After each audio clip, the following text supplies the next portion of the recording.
Thank you, ma'am. Thank you very much.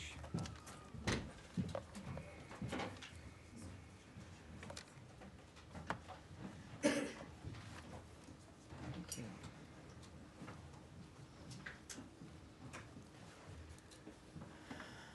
Hi, everybody.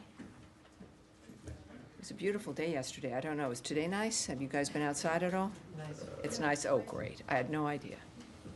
Good, that's good. Spring is here. All righty. Obviously, a few announcements here at the top. Busy day. I think I can answer some questions for you. I'm going to do my best. So thank you for being here. And good afternoon, everyone. On this Holy Thursday, the day before Good Friday, I want to extend warm wishes to Christians around the world who are observing this sacred time. May it be one of reflection and peace for all who celebrate. And once again, someone's phone rings. Once again, Secretary Marco Rubio, Ambassador Steve Witkoff, and their teams have left the comfort of their homes to once again work to end the carnage that is unfolding in the Russia-Ukraine conflict, hoping to again bring peace to the families across that region who one day themselves may be able to enjoy the comfort of their homes as well. President Donald Trump has been clear. This madness has to come to an end quickly and completely. During his recent visit to NATO, Secretary Rubio also noted that the time for peace is now, not in months or years. It is now. He stated specifically that just 2 weeks ago, that it would be a matter of weeks when we would be able to know if Russia was serious about wanting to end this catastrophe. And now the civilized world waits to see if Russia is indeed serious. President Trump has committed his administration to peace and a future that everyone can count on. His vision and demand for an end to the hostilities remains a North Star for Secretary Rubio, Ambassador Witkoff, Special Presidential Envoy for Ukraine, Keith Kellogg, and so many others who are determined to make clear to everyone around the world that the Russia-Ukraine war would never have happened if President Trump had been president at the time. Now he remains committed to reversing the disaster that has unfolded. To that end, Secretary of State Marco Rubio, Ambassador Steve Witkoff, and Special Presidential Envoy for Ukraine, Keith Kellogg, are in Paris today with a clear motivation to find a path forward to end the Russia-Ukraine war in order to stop the bloodshed. The visit, which includes meetings with European partners, aims to advance the shared interests and restore stability to the region. The Secretary will also be talking to partners about our shared commitment to ensuring that Iran never develops or obtains a nuclear weapon. These efforts are rooted in common sense and a firm belief that American strength and decisive leadership can reshape the world for the better. And now turning to the news of the week, because there is more. I know, everyone's surprised. Today, the United States sanctioned the International Bank of Yemen for its financial support of the Houthis, as well as key leaders or officials of that bank. The United States is committed to disrupting the Houthi financial networks and banking access as part of our whole-of-government approach to eliminating Iran's threat network. Moreover, we can confirm the reporting that Changguang Satellite Technology Company Limited is directly supporting Iran-backed Houthi terrorist attacks on U.S. interests. Their actions and Beijing's support of the company, even after our private engagements with them, is yet another example of China's empty claims to support peace. We urge our partners to judge the Chinese Communist Party and Chinese companies on their actions, not their empty words. Restoring freedom of navigation in the Red Sea is a priority to President Trump. Beijing should take this priority seriously when considering any future support of CGSTL. The United States will not tolerate anyone providing support to foreign terrorist organizations, such as the Houthis. Now, as part of President Trump's unwavering defense of free speech, Secretary Rubio has permanently shut down the State Department's Counter Foreign Information Manipulation and Interference Office, formerly the Global Engagement Center. As Secretary Rubio stated, over the past half decade, bodies like GEC have called by our own governing ruling class nearly destroyed America's long free speech history. We have launched a sweeping transparency initiative. The American people deserve answers, and we intend to deliver them. Most of you will recall, of course, the effort to censor Americans using certain entities here in the government, including that one here at the State Department. Now, turning to the budget. We continue to review the department's global posture and programs to ensure that they serve U.S. interests in a rapidly evolving world. Our foreign policy is grounded in delivering results that make our nation safer, stronger, and more prosperous. And as the Office of Management and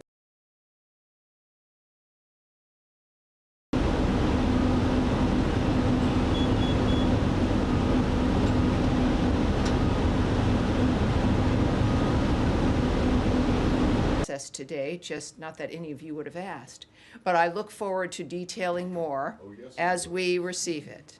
With that, I welcome your questions, all of them which I may not be able to even answer, or I will answer them. Matt Lee. Thank you, Tammy. And I am going to have to leave in 12 minutes because I got to get to the airport. Oh, darn. So I should have been later today. Then. So when I walk out, I'm not leaving in protest. I would never suggest that. It's more fun so to stay. I just want to ask you about what you said about the talks in Paris. Yes. Is there any more detail that you can provide? And when you say that the civilized world waits to see if Russia will be serious, are you suggesting that Russia is not part of the civilized world? Well, I guess we're waiting to see for a minute. And I suppose clearly, so we're not sure if I think Russia is clearly civilized? Russia has an interest in being part of the civilized world, as we all do. And we take actions that make it easy and appropriate for us to do business with and to be embraced by countries that think accordingly, that peace matters. I think that matters to everyone, and that in part, of course, affects the choices we make. So, okay, so do you have anything more that you can Well, share about what happened I today, can or tell what you. is happening, I guess? Yes. Still? Now, what I can note, of course, is regarding the other meeting that we expect, and I can confirm that it will be Saturday and in Rome. So that is confirmed for those. I'm sorry, ma'am? Sorry, the Almani just said it's going to be in Rome. Yes, it's going to be in Rome. Yeah. It's going to be in Rome on Saturday. Good, so many Yeah, of but us are saying. Secretary Rubio is not going to be there, so I'm not asking about that. I'm asking about Ukraine. Oh, so I'm you asking know about that. Ukraine. That's really, thank you very much. Sorry. You're asking about I'm asking about the talks in Paris today. Uh-huh. I'm just wondering if Well, you they have are any more. ongoing as we sit here. Okay. Yeah, they're All ongoing. right. So, They're, I think also there's one element where Iran, in fact, was discussed as well with the people who are attending. So as we are expecting certain reports on what the meetings have been, so we will have more to say the least. And hopefully by, I think, tomorrow morning, very early, perhaps Eastern time, we may even have some remarks by the Secretary. But all of this, as I've seen on at these kinds of situations and gatherings, that things change quickly, and that may even be the case now. So I hesitate to go more into what we may see and when we may see it, only based on the fact that, of course, that's going to be determined by what happens on the ground. thank you. All right, and I have to go. See you. Hi, Matt. All right. Yes, Andrea Mitchell. Hi, thank you very much, Tammy. Let me follow up on the Saturday meeting. Yes. Because when they left the last meetings, initially Ambassador Witkoff said that the U.S. would agree to no dismantling, but then it was clarified. Would agree to what? I'm sorry. To not require Iran to dismantle everything that they had. That if the Iranian position has been, according to my best understanding, that they want to retain enough for a peaceful nuclear power, for a civilian program with verification under the NPT, and are willing to give up what they had broken out to 60%. in the last couple of years, alarming the U.S. and other And allies everyone, and the rest yes. of the world. But the position now is that they are saying, apparently, that they will not totally dismantle any nuclear program. Is the U.S. position that they have to dismantle even what could be verifiably proved to be a peaceful, low-level enrichment of nuclear power? And I had one other question to ask you. Let me answer that one while it's Let me fresh, ask- and then I will definitely stay with you. I'm not gonna, I won't scoot, Mm-hmm. I promise. But this is important because, I do, I understand, it's an important question. But that is, of course, if we were going to be negotiating through our conversations, or on television or anywhere else, we wouldn't need to be going to Rome on Saturday.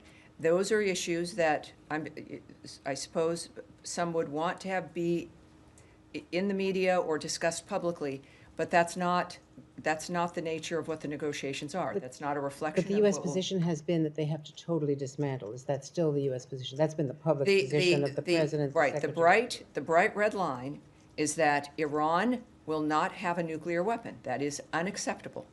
That's been President Trump's statement from the start. Now, one could ask if you need enriched uranium at 60% for a peaceful program. I'm not in those negotiations. I don't know what questions will be asked, but that is the bright red line. And that's going to be discussed in private between the people who are assigned to have that conversation. And if there's anything, we know it's what is acceptable and not acceptable to President Trump, and that position has been clear. No, I understand that. Yes, ma'am. But at a much lower level, something 5% plus, the question was whether they have to give up all uranium, which And you has know, been, if- which if- has been the If we official were in US Rome position. and having lunch, we We'd could be have a much happier, conversation. wouldn't we? I will, certainly will not at all presume what diplomatic conversations or now what might be negotiations. I'm not going to presume about them or comment or have an opinion. So You had a this is the- second part. This is the second. Yes, ma'am. Second issue. There has been an attempted hijacking on an airplane internally in Belize, Tropic Air, and it involved an alleged hijacker who was a U.S. citizen who, according to law enforcement reports down there, was fatally shot on a confrontation with police. He's been identified as a U.S. citizen and a passport holder. Does the State Department have anything on this? Not yet. We watched that unfold, I think, as everyone else did. Horrifying. We are grateful, I think all of us are, that that did not turn into a mass casualty event with, I believe, over a dozen people on the plane. Clearly, we know a few details. We don't know much more. But as I was actually working on the briefing, that came across my timeline. It came across yours, and it's terrifying. But thank God. We don't know about injuries or any other details, so I certainly can't comment. But it seems like there was obviously effective law enforcement on the ground, and that's all I have for you now, but obviously we're watching it as well. Thank you. All right, yes, Humaira. Hi, Tammy. Thank Hi. you. Uh-huh. Back to your comments a moment ago that Matt also picked up. The civilized world waits to see if Russia is serious. So we're just trying to understand what exactly is the United States waiting, given Russia rejected President Trump's proposal? What exactly are the metrics here? And given Secretary said, we will see in weeks. Like, what are you waiting to see? And is the administration starting to put together a plan B if it becomes clear to the administration that Russia is not serious? Well, obviously, I can't talk about the specifics of what the president has said to other people or what those decision lines are. We do know that, and also I would say, I would push back a bit on your contention that the Russians have rejected something. Again, that's based on perhaps what you've observed and what others have observed. I don't know what the conversations are, what's been stated between any of the parties. So we can't go there. But what we do know, and what the Secretary has said often and what the President says, is that we are going to judge people based on their actions, not their words. and that is a universal standard that we will be using. And I think that's important. As far as the metrics, those again, that's why you go and you meet people face to face or you have conversations, and that's what we're doing. That's an important dynamic of determining, as many people have argued, about whether or not, who's serious, who isn't serious. And we've seen the actions that our friends, the Ukrainians, have taken, which is a commitment to a full ceasefire, the nature of the actions that they've said that they would do. That has been clear from the start. And it's understandable. You've got two parties here, and we have a standard. And so that's why, though, we have now, again, our best and brightest are in Paris, making this determination, which is clearly complicated. And as far as the Secretary noting it'll be a matter of weeks, that again is a judgment and a statement that I think all of us can understand on a timeline, but clearly is based in what it is they say that they expect to see. I am not privy to that, and those conversations, of course, all day long and continuing on right now, I would guess are to determine that. Right. Just one follow-up. The French actually, even though the conversations are ongoing, they described the current conversations so far excellent, positive, constructive. I don't want to put words in your mouth, but do you have some adjectives to describe how it has been so far? Yeah, I think it's nice when any party to a conversation of this sort believes that it's positive. And that's great. That's great news. It's good news. What I care about is what President Trump and Secretary Rubio think when it comes to what they have asked for and what they expect and what the United States expects.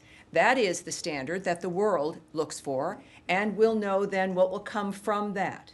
The French being happy is fabulous. I love the French. I love Paris. It's a great country. It really is. And one must go. I know there's, stuff about the French in America, but it really is. Traveling is wonderful. Meeting people is terrific. And the French are great people. But what I do know is that through today, as they've been talking in that wonderful, exquisite capital, more people have died who expected to be alive tonight and tomorrow, who will miss Good Friday, who will miss Easter, who just enjoyed Passover. So we can think about the feelings of diplomats, which are important, but what matters is the end result, what the United States is able to deliver and achieve during those meetings, and what the United States wants, frankly, to make this a situation that this is the first involvement and the nature of both parties at the table since the beginning of this atrocity. And that speaks to the power of Trump, the power of diplomacy in the United States. So that's good news, but the better news will be when America and President Trump's expectations are met. Yes, sir. Thank you, Tammy. Appreciate it. Two questions. First off, number one, President of Lebanon remarked yesterday that he intends to disarm Hezbollah by the end of the year, but he said it needs to be done on a bilateral basis without foreign interference or foreign pressure. I wanted to get states' reaction to that comment from the Lebanese president and ask how it might shape Deputy Special Envoy Ortegas' role going forward in dealing with the Lebanon portfolio. You always ask me things that I have opinions on, would love to answer. But I'm happy to hear your opinions. But I can't, as the State Department. I'm here to talk to you about, what results of things, what we're intending, what we're doing. Certainly not speculating on what Morgan Ortegas will be able to do, what any special envoy will be able to do, what our response to another nation's leader will do, or what they are stating. What we do know, of course, and what is clear and remains clear, is that we want a peace in that entire region, obviously. We are dealing with the Iran threat, which of course includes Hezbollah, let alone Hamas and the Houthis.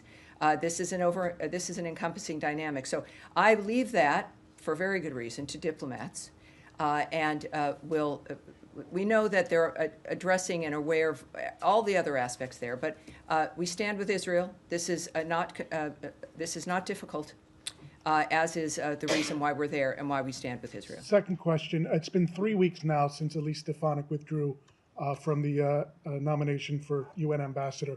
A draft came out, it was leaked, I guess, yesterday. but a draft is always a window into an administration's thinking. it's Zeroing real. out funding. I'm If it's sorry? if it's real. If it's If it's actually, yeah, if it actually came from where they say it came from, go ahead. zeroing out funding for the UN. So I'm trying to find out. Oh, yes. Is there a correlation here between the lack of willingness to put forward another candidate and how long? Oh my, the how long does- conversation. So over drinks at night with you must be amazing. I look forward to that. But how long? With an interim ambassador in there, doesn't it do damage No. to drag out the No. process this long? No, it's I think you've been around for a while. The budget process is a long one. We're also going through a process here of cutting down the budget because the deficit and the problems we've had, the way we've been spending is unsustainable. And so the president is making America great again by making sure she doesn't collapse economically. That's one of those standards. When it comes to, we've seen the process. I'm not going to speak to the choices President Trump has made or the nature of Congress and the issue of majorities and minorities. And the fact, though, that there is a great deal of talent that he has to choose from for the UN ambassador, for every other position here. It's people perhaps who haven't been in government, people who have been, people who've never been ambassadors, people who could be. It really opens up his point of view and who he knows and what he expects, like Steve Witkoff, Ambassador Witkoff, remarkable man, now playing an extraordinary role in trying to achieve world peace. That is maybe not something that was ever on his plate, but it's happening. I would say the talent that is here is more than enough for the president to choose another candidate. And secondly, that other story which we addressed on Tuesday about zeroing out NATO and the UN is absurd. The fact is the funding might look different, but it also will be more effective, more efficient funding that allow us perhaps to do even more as we deal with waste, fraud, and abuse. It is something you've heard before, but it's worth repeating. So that when we deal with NATO, Secretary Rubio has stated repeatedly we are committed to NATO, but one that is viable. And our love for NATO will be part of, exampled by our assisting them and encouraging them to become more viable and to be more financially independent. For the UN clearly needs a strong American voice, as we've seen that it can make a difference, and we are going to have one. President Trump will make that decision, and it will be a good one. Thank you, Tammy. All right. Yes, sir. Thank you, Tammy. I'll also go back to Ukraine with two questions. Yes, if I sir. may. China. You probably have heard President Zelensky's latest statement on China, saying that China supplies Russia with manpower, gunpower, and even helps them to manufacture some weapons inside Russia. This sort of goes back to your earlier statement a couple of days ago about China, providing nearly 80% of dual-use supplies to Russia.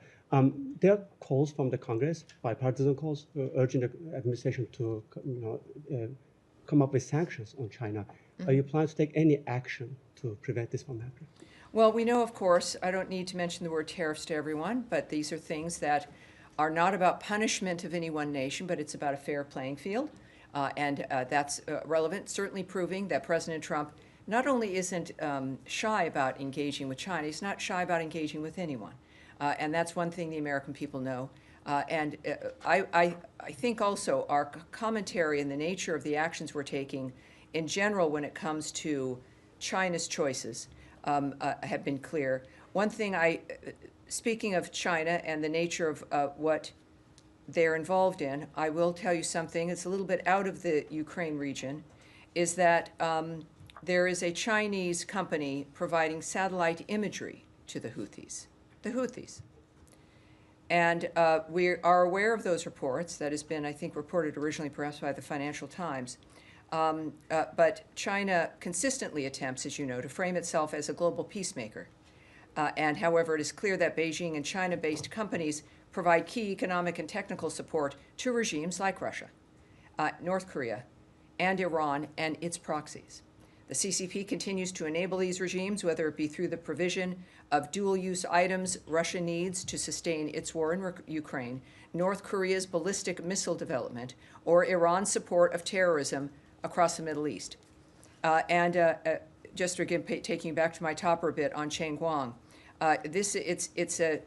it's a dynamic where it's clear, as we're learning, their engagement with war and the suffering of people globally. Of course, that remains unacceptable. It is Beijing's support, by the way, of that company, the satellite company, even after we've engaged in discussions with them about this. The fact that they continue to do this is unacceptable. Certainly contradicts their claims of being peace supporters. And we urge our partners to judge the CCP and Chinese companies, again, on their actions and not their words. And my second Right. question, Yes, right. second question, Right. if I may, also go back to Sumi. You made your comments about it last time. Yes. I was hoping you could help us clarify either kill or keep alive reports that U.S. has blocked G7 unified response to Sumi. I'm confused because we have seen the secretary's statement, the president's statement. They were very clear about that. You know, the reports suggest that you have been doing it because you want to refrain from quote unquote angering Russia. Well, again, I understand that we all see a lot of things written. It's perhaps your colleagues or people you know, but the world does not run on the guesswork or the conspiracy theories that show up in newspapers and magazines. It's clear to the world that was a horrible strike, but also the notion of me engaging in discussing what our private diplomatic conversations might be is not going to happen.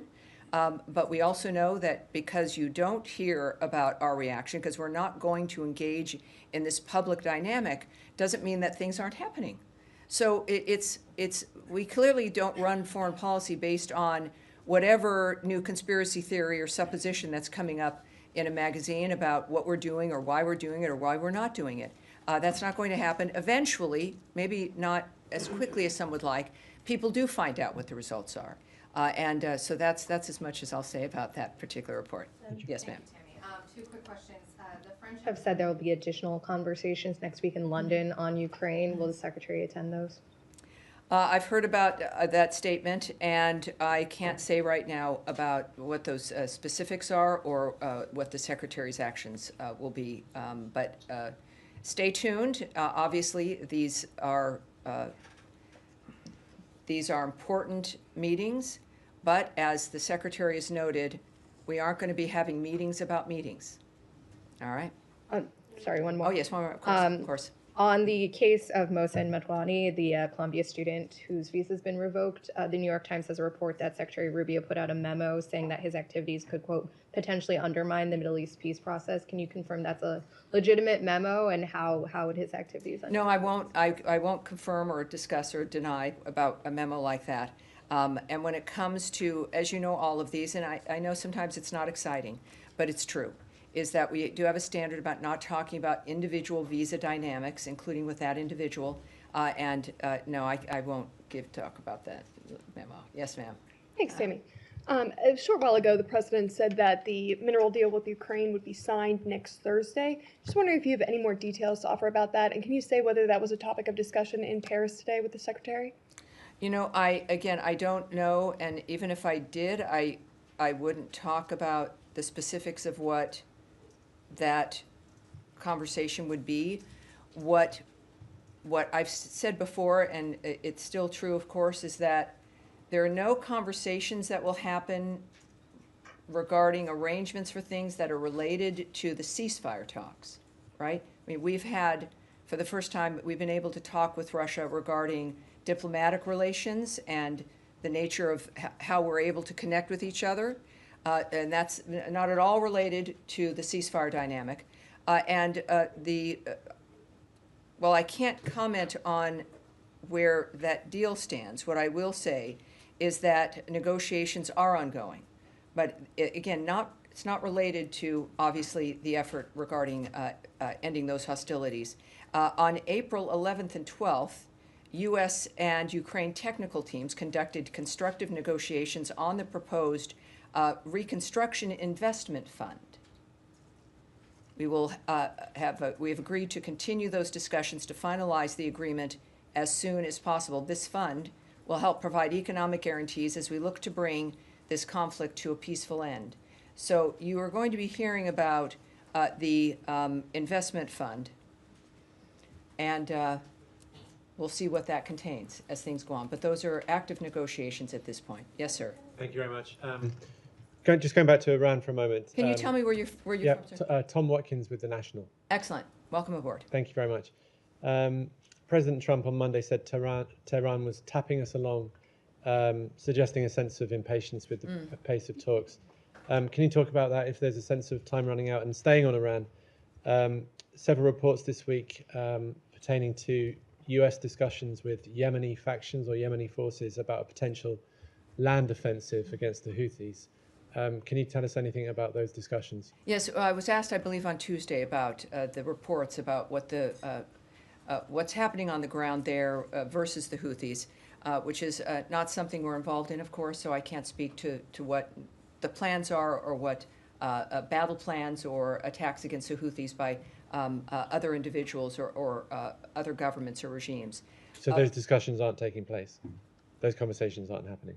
The conversations about... With the between the US and Yemeni factions that are against the Houthis? Well, again, I just said how I'm the spokesperson for the U.S. State Department.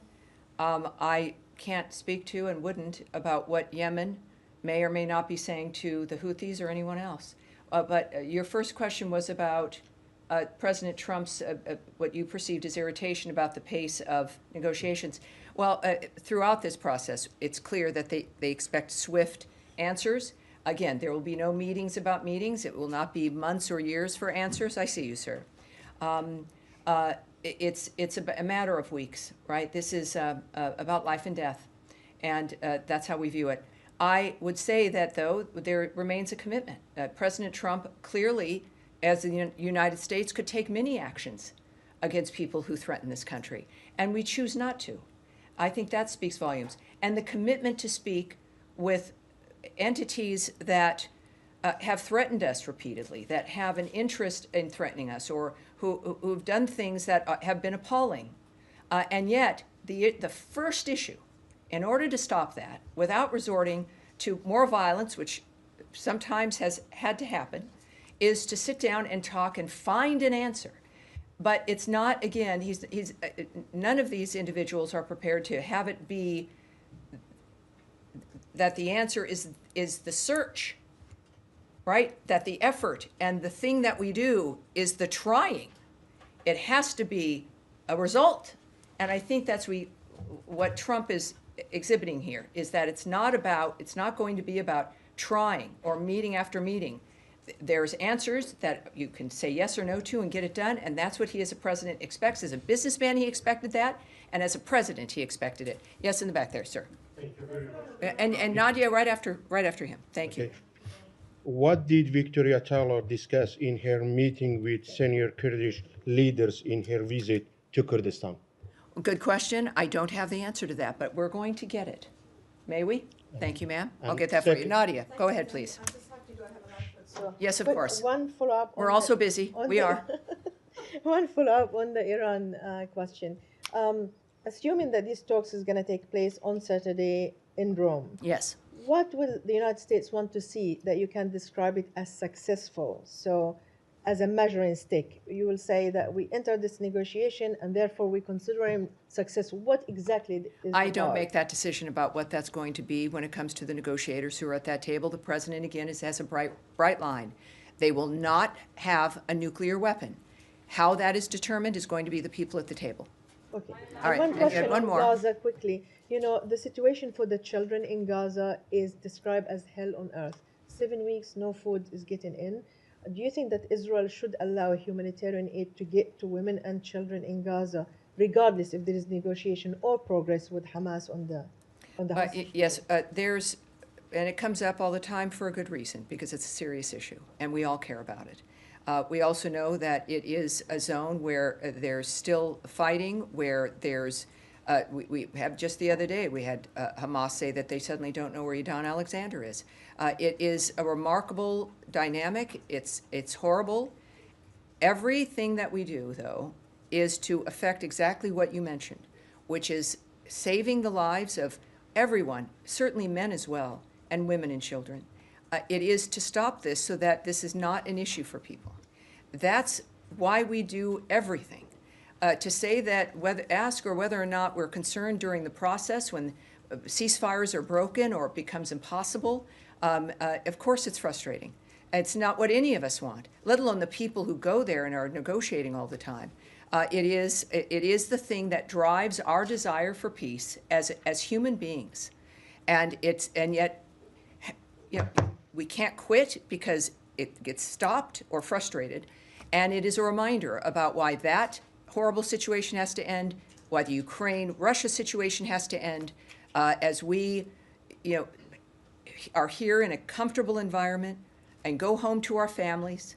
That seems to be a luxury these days, but to not take it for granted. So, of course, that is the goal, is to get that fixed, and it's a goal we work toward every day. Yes, ma'am. I didn't get you last time. Welcome back. Yes, thank you, Tammy. So today I was watching the briefing with the special senior advisor of President Trump, Mr. Mossad Balos. He just returned from his trip to Africa. He visited DRC. Yes, he did. And he shared some of the meetings that he had with some presidents in this region. So I want to hear from you. He mentioned about discussion of these mineral deals between United States and DRC, but the main purpose of the main interesting of the DRC is the peace that they are looking yes, for of course. in the region. It's what we all want. So can everywhere. you share with us how confident Trump's administration is that this time finally there will be peace for Congolese people, because until today there is people dying in the region? Well, the president is obviously a confident man. He has an apparatus at his hands that he can try to make things work, and he's confident enough to. He's a great deal maker. He's accessible. He's transparent. So in general, what he does, he's confident. But I can tell people a little bit about this dynamic, and I like that you asked, because a lot of people don't ask about Africa in certain senses, and certainly the DRC. But the senior advisor, Boulos, for those of you who don't know, Boulos, he traveled along with the Deputy Secretary for State of African Affairs, Sanders, traveled to the Democratic Republic of the Congo, Kenya, Uganda, and Rwanda this month to meet with heads of state and business leaders to advance efforts for durable peace in Eastern Democratic Republic of the Congo and to promote U.S. private sector investment in the region. Economic prosperity will not happen without security. We reiterate that there is no military solution to the crisis in the eastern DRC. We want to see a lasting peace in that region, which lays the foundation for a thriving regional economy. And it's regarding the mineral deal specifically, he met with the president there, Tshisekedi. Yes. Okay, our countries are working on a minerals agreement that will boost U.S. investment in the DRC's mining sector, and our DRC partners have pledged to facilitate an efficient, transparent, and effective business environment to strengthen our cooperation in this sector and attract U.S. investment that creates jobs and prosperity. We expect that this partnership will involve not only our governments, but a range of private sector partners. We are in the process of determining next steps, and we'll have more to announce in the near future. And as we've said, when it comes to financial investment funds or otherwise, is that when a country has the United States as a partner and private American companies invested in the region, not only is it about jobs and hope for the future, but it also is a signal to the region that there is more strength for that nation. So he also commented that the United States will fully, the Trump administration will fully support the Lobito corridor project. Yes, Can you share with us, because he mentioned also he's planning to travel to Angola? Well, you know, it's I can't speak on what their president said or what President. No, he Trump mentioned this administration will fully support. I'm sure he said that. I don't doubt that he said that. I'm not a party to what President Trump may or his advisors or envoys may have said or not said. So he said that. It's not something that I certainly can remark on or confirm. Yes, sir. Yeah, thank you, Tammy. A question about Syria. There are a lot of reports talking about that the U.S. is withdrawing or reducing their forces in Syria. This question is not about the military posture, but it's about the administration decision to withdraw or keep their forces in Syria. I remember President Trump said that we are looking at our forces in Syria, and we will make a decision. So I'm asking this question to the State Department because the state is a key player in decision-making process and oversee ISIS activities in Syria. Have you made any foreign policy decision regarding the U.S. forces in Syria? And I would like to have your comments on these reports because maybe they will mislead. Well, I know that the State Department is not involved in dealing with ISIS. All right, that's the Department of Defense, right? So we have Homeland Security, certain issues, Department of Defense, and our military. State Department is the diplomatic arm. Of course, we deal with and are partners in issues when it comes to foreign terrorist organizations here, the nature of who's here and how they got here. But we certainly, I can't speak to the nature of that. I can tell you from just my experience is that the Department of Defense routinely reallocates forces based on operational needs and contingencies. So that wouldn't necessarily be unusual. But for a specific answer on that issue, I refer you to the Department of Defense. Yes, Thank sir. you. Thank you so much, Jahan Zabel from ARY News. President Trump's foreign policy like peace through strength, bringing the world together, many analysts believe that it is because of this administration policies that we see more opportunities for peace in Middle East and in Russia. I hope so. President Trump also made it clear that he has zero tolerance for terrorism. So when we can expect some like military actions against terrorist networks in Afghanistan, like we have seen in Yemen, because those terrorists are using American weapons left by Biden administration against neighboring countries like Pakistan. Yes, you're seeing the breadth of what we're doing regarding and the tools we're using to deal with terrorist networks. That's been clear, I think, in every briefing.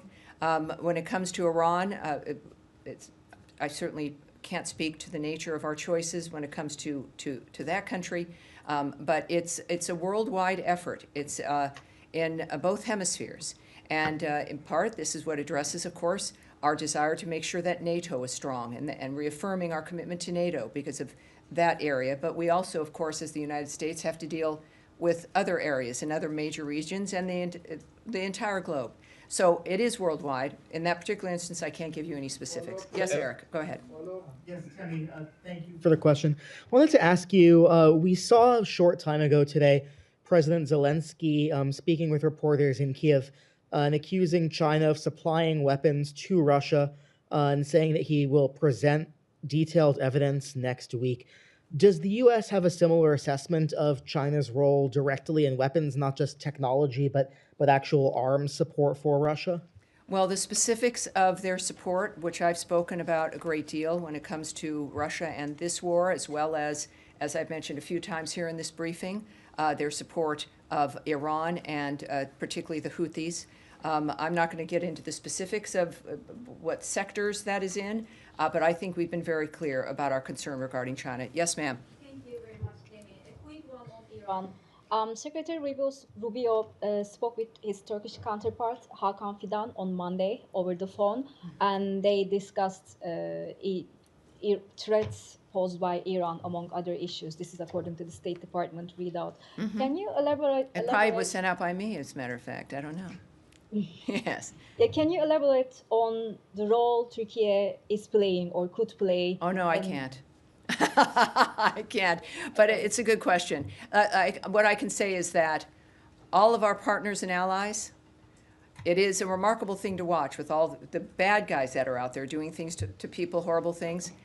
There's a lot of countries working together. It is remarkable to see the global engagement framework that exists. I'm going to sound like a hippie here, but it's beautiful. It's a beautiful thing to see, and it's why we should have hope. You don't see that so much because it's quiet.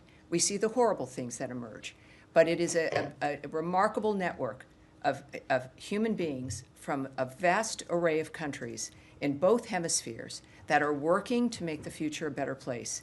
And it's an honor knowing that the State Department of the United States is a key element in helping to make that happen. It's beautiful. Yes, ma'am, in the back there, the white jacket. Thank you. Two questions. First, I'm following up in Syria, actually. Should we at least expect a kind of drawdown of U.S. troops in Syria in the near future, particularly following the Iran I'm talks. sorry, a kind of what in the near future? A drawdown of U.S. troops A drawdown. in Syria. Again, Following the Iran talks especially. Yes, that is something, and I'm never really, I think you'd know if I was being coy, because I don't do that well. I don't know. I don't speak for the DOD or the nature of what the military decisions versus a department that I work for, which is about talking, which of course is good for me because I'm talking. Second question. So Okay. I can't speak to that at all, but I'm sure the DOD would have a whole array, and they've got a great communications department, and I'm sure they'd share with you. Okay, and the U.S. yesterday voted against a UN General Assembly resolution condemning Russian actions against Ukraine, along with North Korea, Sudan. This marks the second time similar vote. Does this indicate that you are that optimistic about Russian intentions to end the war? Is it because you are working a peace deal, or are you done with the UN? We certainly, first, I can't speak to any of those things, as I wouldn't have an answer to those. I wouldn't, I just can't speak to it. But again, I do know that this is an administration that we're in the UN for a reason. It's here in the United States. It can play an important role, and it has in the past, and it can again. That's the bottom line truth. When it comes to how votes are done, that's again not my business, and it's not something I really can speak with. All right, I think we're kind of here. I think we're done. I think we're done for today. I want to thank all of you. I did not go to Paris specifically so that I could be here with you guys today. Again, I will remind you, we are expecting a statement that would be on the record. We hope things could change very dramatically in the very early hours. So just keep that in mind. As soon as we get any kind of confirmation, which has not come through, we will let certainly our bullpen know, and I think the rest of you will be able to find out. But we'll see what happens. We expect that a little later on, and I will see you next Tuesday. Thank you. Thank you, everyone.